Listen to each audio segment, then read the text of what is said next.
Money పర్స్కి ఎటువంటి paid channels are groups లేవు. ఎవరైనా మనీ పర్స్ పేరు మీద కానీ వాళ్ళ ప్రమోటర్స్ పేరు మీద కానీ డబ్బులు మిమ్మల్ని అడుగుతున్నట్టయితే స్కామ్స్టర్స్ అని గుర్తుంచుకోండి. బాబు రెంట్ 3000.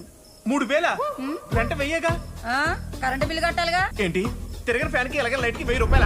హౌస్ ఓనర్స్ ఇకపై ఇలా బిహేవ్ చేయడానికి అయితే అవ్వదు. అండ్ ఓనర్స్ మాత్రమే కాదు, ఇల్లును అద్దెకు తీసుకునే వాళ్ళు కూడా ఈ న్యూ మోడల్ టెండెన్సీ యాక్ట్ ఏదైతే ఉందో దీనిలో ఉన్న రూల్స్ని తూచా తప్పకుండా ఫాలో అవ్వాల్సిందే.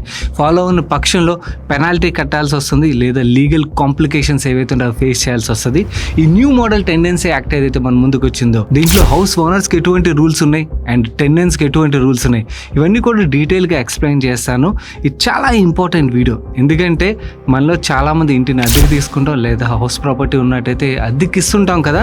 ఈ రూల్స్ ఫాలో అయిన పక్షంలో లీగల్ కాంప్లికేషన్స్ ఫేస్ చేయాల్సి ఉంటుంది కాబట్టి ఈచ్ రూల్ని డీటెయిల్గా ఎక్స్ప్లెయిన్ చేస్తాను.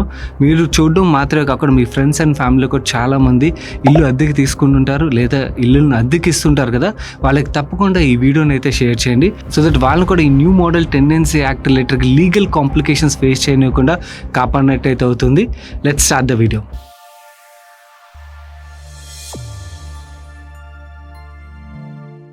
Rule number 1, security deposit limit. Bengaluru and other metro సిటీస్లో ఉండే వాళ్ళకి ఈ సెక్యూరిటీ డిపాజిట్ రిలేటెడ్ పెయిన్ అనేది ఏంటో తెలుస్తుంది. సో మనకు తెలుసు బెంగళూరులో ఏకంగా 11 నెలలు అడ్వాన్స్గా సెక్యూరిటీ డిపాజిట్ అడుగుతారు. అండ్ హైదరాబాద్లో కూడా ప్రైమ్ లొకేషన్స్లో 4 నెలలు, 5 నెలలు, 3 నెలలు ఓనర్స్ ఇష్టం వచ్చిన విధంగా ఈ సెక్యూరిటీ డిపాజిట్ని అయితే డిమాండ్ చేస్తారు కదా. ఇక మీదట అలా డిమాండ్ చేసినట్టయితే legal complications and 5,000 rupees penalty అయితే పే చేయాల్సి వస్తుంది. ఈ న్యూ మోడల్ టెండెన్సీ యాక్ట్లో సెక్యూరిటీ డిపాజిట్ కింద రెసిడెన్షియల్ ప్రాపర్టీ అయినట్టయితే కేవలం 2 నెలల అడ్వాన్స్ మాత్రమే కలెక్ట్ చేయొచ్చు. అదే కమర్షియల్ ప్రాపర్టీ అయినట్టయితే కేవలం 6 నెలల అడ్వాన్స్ మాత్రమే కలెక్ట్ చేయొచ్చు. అంతకు మించి డిమాండ్ చేసినట్టయితే లీగల్ ప్రాబ్లమ్స్ అయితే ఫేస్ చేయాల్సి వస్తుంది. By the way, me owner మిమ్మల్ని ఎన్ని మంత్స్ సెక్యూరిటీ డిపాజిట్ అడిగారు కింద కామెంట్ సెక్షన్లో కామెంట్ చేయండి. అండ్ ఇది మాత్రమే కాదు, కోవిడ్ తర్వాత మీకు గుర్తుంది ఎప్పుడైతే వర్క్ ఫ్రమ్ హోమ్ ఆగిపోయి కంపెనీస్ ఎంప్లాయీస్ ని ఆఫీస్కి రమ్మని డిమాండ్ చేయడం స్టార్ట్ చేశారో ఒక్కసారి మెట్రో సిటీస్ లోని ఈ రెంటల్ ప్రాపర్టీస్ రిలేటెడ్ గా డిమాండ్ పెరగడం మనకు కనబడింది. దీంతో ఓనర్స్ ఇష్టం వచ్చినట్టుగా రెంట్ అయితే వాళ్ళు డిమాండ్ చేశారు కదా. అండ్ ఇది మాత్రమే కాదు, ఎగ్జిస్టింగ్ టెనెంట్స్ ఎవరైతే ఉంటారో వాళ్ళకు కూడా మీ పక్కింటి వాళ్ళు ఇంత రెంట్ పే చేస్తున్నారు, సో మీరు కూడా ఇప్పుడు రెంట్ పెంచాల్సిందే అని చెప్పి డిమాండ్ చేయడం మొదలు పెట్టారు కదా. అలా ఇష్టం వచ్చినట్టుగా మార్కెట్ డిమాండ్ బట్టి రెంట్ ని పెంచేయడానికి అయితే అవ్వదు. ఇక మీదట ఏదైతే ముందుగా అగ్రిమెంట్ చేసుకుంటారు ఆ అగ్రిమెంట్ లో రూల్స్ ఫాలో అవ్వాల్సిందే. ఒకవేళ రెంట్ పెంచాలన్నా కూడా 30 డేస్ నుంచి 90 డేస్ నోటీస్ అయితే ఇవ్వాల్సి ఉంటుంది. అండ్ ఈ రెంటల్ హైక్ కూడా 5 to 10% మధ్యలోనే ఉండాలి, అంతకు మించి పెంచడానికి అయితే కుదరదు. Rule number 3, rental agreement related rule.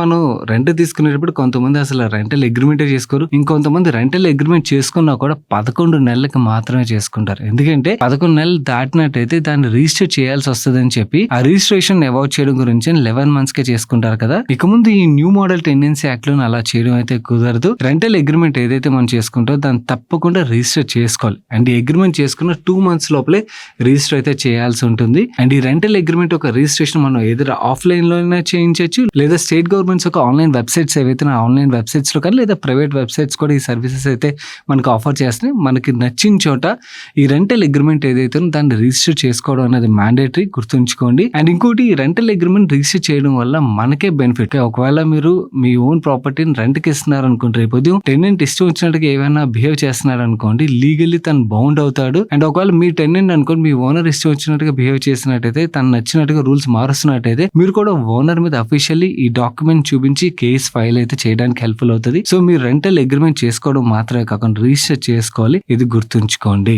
And next important rule, eviction related rule. అంటే ఖాళీ చేయించేటప్పుడు కానీ ఖాళీ చేసేటప్పుడు కానీ ఫాలో అవ్వాల్సిన రూల్స్ ఏవైతే వాటి గురించి మాట్లాడుకుందాం. దానికన్నా ముందు వీడియోని లైక్ చేశారా? వీడియోని లైక్ చేయనట్టయితే వీడియోని లైక్ చేయండి గైస్, సో దట్ ఎక్కువ మందికి వీడియో రీచ్ అవుతుంది అండ్ వాళ్ళకి కూడా ఈ రూల్స్ అయితే తెలుస్తాయి. అండ్ ఆల్సో ఈ వీడియో చూసిన వాళ్ళలోని మీరు టెనెంటా ఓనరా కింద కామెంట్ చేయండి, సో దట్ ఎంతమంది ఓనర్స్ చూస్తున్నారు, ఎంతమంది టెనెంట్స్ ఉన్నారు మన సబ్స్క్రైబర్స్ లో అనేది ఒక క్లారిటీ అయితే వస్తుంది. నో ఈ ఎవిక్షన్ రిలేటెడ్ రూల్స్ విషయంకి వచ్చేసరికి అగైన్ పోస్ట్ కోవిడ్ సినారియో, అదే వర్క్ ఫ్రమ్ హోమ్ ఎండ్ అయిపోయి చాలా మంది ఆఫీసులకు రావడం ఎప్పుడైతే స్టార్ట్ చేశారో ఈ రెంటల్ అన్నది పెరిగిపోయేసరికి చాలా మంది ఓనర్స్ ఎగ్జిస్టింగ్ టెనెంట్స్ ఒక రెంట్ పెంచమని డిమాండ్ చేయడం కానీ లేదా సడన్గా వెకేట్ చేయమని కండిషన్స్ పెట్టడం కానీ చేశారు కదా, ఇక మీదట అలా చేయడం కుదరదు. టెనెంట్ వెకేట్ చేయించాలంటే ఆ రిజిస్టర్ చేసిన అగ్రిమెంట్ ఏదైతే ఉన్నదో అగ్రిమెంట్ లో ఉన్న కండిషన్స్ ఫాలో అవని పక్షంలో కానీ లేదా అగ్రిమెంట్ లో మెన్షన్ చేసిన పీరియడ్ ఏదైతే ఉన్నదో ఆ పీరియడ్ వరకు రెంట్ పే చేయని పక్షంలో కానీ లేదా ఆ ల్యాండ్ లార్డ్ కి పర్సనల్ యూస్ కోసం ఆ ప్రాపర్టీ కావాల్సి వచ్చినప్పుడు కానీ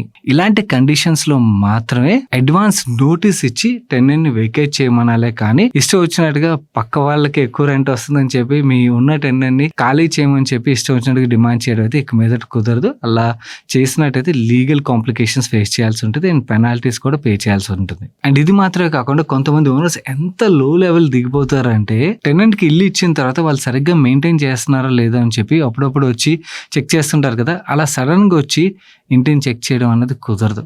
ఇక మీదట 24 hours ముందు ప్రయర్గా ఇంటిమేట్ చేసిన తర్వాత మాత్రమే అండ్ టెనెంట్ అగ్రీ అయిన తర్వాత మాత్రమే అలా చెక్ చేయడానికి వెళ్ళాలి. కానీ ఇష్టం వచ్చినప్పుడల్లా నేను వెళ్ళి చెక్ చేసుకుంటాను నా ఇల్లు అని చెప్పి చేద్దామంటే అలా కుదరదు. Now the biggest nuisance part, owners ఇంటిని రెంట్కి ఇచ్చేటప్పుడు వాళ్ళు ఫేస్ చేసే పెద్ద ట్రబుల్ ఏంటి, టెనెంట్ చిన్న చిన్న రిపేర్లు ఏవైతే ఉంటాయి అంటే ట్యాప్ ప్రాబ్లం కానీ వాళ్ళు వాడినప్పుడు ఏదో చిన్న రిపేర్లు వచ్చి ఉంటాయి కదా, ఆ రిపేర్ చేయించకుండా వాళ్ళు వెకేట్ చేసేటప్పుడు అలాగే ఇచ్చేస్తుంటారు. అలా కుదరదు. చిన్న రిపేర్లు ఏవైతే ఉంటాయి ఆ చిన్న రిపేర్స్ అన్ని కూడా టెనెంట్స్ ఎవరైతే యూజ్ చేశారో వాళ్ళ రిపేర్స్ వాళ్ళంతటి వాళ్ళే చేయించుకోవాల్సి ఉంటుంది. మేజర్ రిపేర్స్ ఏవైతే ఉంటాయో అంటే ఎక్కువ కాస్ట్ అయ్యే రిపేర్స్ ఏవైతే ఉంటాయో అలాంటి రిపేర్స్ అన్ని కూడా ఓనర్ చేయించాల్సి ఉంటుంది. అండ్ దీని రిలేటెడ్ గా కూడా మీరు రెంటల్ అగ్రిమెంట్ చేసుకునేటప్పుడే ఎవరి రెస్పాన్సిబిలిటీ ఏంటి ఈ మెయింటెనెన్స్ అండ్ రిపేర్ రిలేటెడ్ గా అన్నది ఆ రెంటల్ అగ్రిమెంట్ లోనే తప్పకుండా మెన్షన్ చేయడానికి అయితే ప్రయత్నించండి. And finally the most important part, మనం ఈ మాట్లాడుకున్న రూల్స్ ఏవైతే దాని ఒక చెక్ లిస్ట్ ఇప్పుడు చెప్తాను. ఈ ఇంపార్టెంట్ రూల్స్ అన్ని కూడా తప్పకుండా ఫాలో అవ్వాలి. ఒకటి, రిటర్న్ అగ్రిమెంట్ ఏదైతే ఉన్నదో స్టాండర్డ్ ప్రిస్క్రైబ్డ్ ఫార్మాట్ ఏదైతే ఉన్నదో ఆ ఫార్మాట్ లోనే అగ్రిమెంట్ చేసుకోండి. అండ్ ఏదైతే అగ్రిమెంట్ చేసుకుంటారో 2 months లోపల రిజిస్ట్రేషన్ మ్యాండేటరీ గుర్తుంచుకోండి.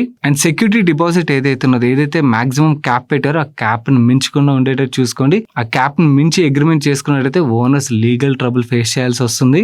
అండ్ ఇంపార్టెంట్ టర్మ్స్ ఏవైతే రెంట్ రిలేటెడ్ కావచ్చు, మెయింటెనెన్స్ రిలేటెడ్ కావచ్చు, రిఫండ్ రిలేటెడ్ కావచ్చు, ఇలాంటి ఇంపార్టెంట్ టర్మ్స్ అన్ని కూడా డాక్యుమెంట్ లో తప్పకుండా మర్చిపోకుండా మెన్షన్ అయితే చేయండి. అండ్ ఈ రిజిస్టర్డ్ అగ్రిమెంట్ ఏదైతే దాని ఒక కాపీని అండ్ రిసిప్ట్స్ ఏవైతే వీటిలో ఒక కాపీస్ ని తప్పకుండా ఫైల్ చేసి అయితే ఉంచుకోండి. అండ్ ఈ న్యూ టెండెన్సీ యాక్ట్ ఏదైతే ఉన్నది ఈ స్టేట్ ఒక సబ్జెక్ట్ మ్యాటర్ కాబట్టి ఒక్కొక్క స్టేట్ ఇంప్లిమెంటేషన్ అయితే స్టార్ట్ చేసి ఏపీ, యూపీ, తమిళనాడు, అస్సాం ఇలా ఒక్కొక్క స్టేట్ లో ఇంప్లిమెంటేషన్ అయితే మొదలైపోయింది. ఈవెన్ మీ స్టేట్స్ లో కూడా ఇంప్లిమెంటేషన్ అయితే జరుగుతుంది కాబట్టి ఈ రూల్స్ ముందుగా తెలుసుకోవడం అనేది చాలా ఇంపార్టెంట్. సో ఇవి గైస్ ఈ న్యూ టెండెన్సీ యాక్ట్ లోని ఇంపార్టెంట్ రూల్స్. మీ కలీగ్స్ అవ్వచ్చు లేకపోతే ఫ్రెండ్స్ అండ్ ఫ్యామిలీలో ఉండొచ్చు, వాళ్ళు వాళ్ళ ఓనర్ దగ్గర నుంచి చాలా ప్రాబ్లమ్స్ ఫేస్ చేస్తూ ఉండొచ్చు, లేకపోతే మీరే రెంట్కి ఇచ్చి టెనెంట్ నుంచి ప్రాబ్లమ్ ఫేస్ చేస్తూ ఉండొచ్చు. ఇలాంటి వాళ్ళందరికీ కూడా ఈ రూల్స్ ఏవైతే ఉన్నాయో ఇవి చాలా వరకు ప్రొటెక్షన్ కింద హెల్ప్ఫుల్ అవుతుంది కాబట్టి తప్పకుండా దీని రిలేటెడ్ అవేర్నెస్ వీడియోని వాళ్ళకి షేర్ చేయడం అయితే మర్చిపోకండి. వీడియోని లైక్ చేయనైతే వీడియోని లైక్ చేయండి. ఇదే మీరు ఫస్ట్ టైం మన మనీ పర్స్ ఛానల్కి వచ్చినట్టు ఛానల్ సబ్స్క్రైబ్ చేసి పక్కన బెల్ ఐకాన్ లో ఆల్ నోటిఫికేషన్స్ యాక్టివేట్ చేసుకోండి. So that me financial knowledge ని ఎప్పటికప్పుడు ఇంప్రూవ్ చేసుకోవడానికి అయితే హెల్ప్ఫుల్ అవుతుంది. నేను సాయి కృష్ణ పత్రి మరొక మంచి వీడియోతో మీ ముందుకు వస్తాను. Till then bye bye, take care.